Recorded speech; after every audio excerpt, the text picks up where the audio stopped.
அப்பா வேலைய முடிச்சிட்டு சோர்ந்த கால்களோட வீட்டுக்கு நடந்து வர்றாரு. ரோட்டு ஓரமா கடைகள்லாம் பார்க்கறாரு.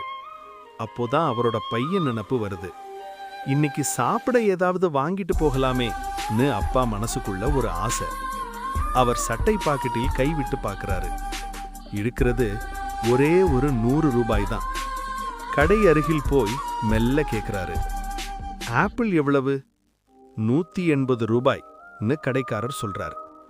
அப்பாவின் முகம் ஒரு நொடி மங்கி போகுது. மெல்ல தாழ்ந்த குரலில், அண்ணா, என்னிடம் 100 ரூபாய் தான் இருக்கு, அதுக்கு ஏத்த மாதிரி கொஞ்சம் கொடுக்க முடியுமான்னு கெஞ்சி கேட்கிறாரு. அந்த முகத்துல ஒரு அப்பாவின் அன்பும் வலியும். கொஞ்ச நேரம் அமைதியா இருந்த கடைக்காரர் அப்புறம் அப்பா கொடுத்த 100 ரூபாயை எடுத்து அப்பாவின் கையில கொடுக்கறாரு.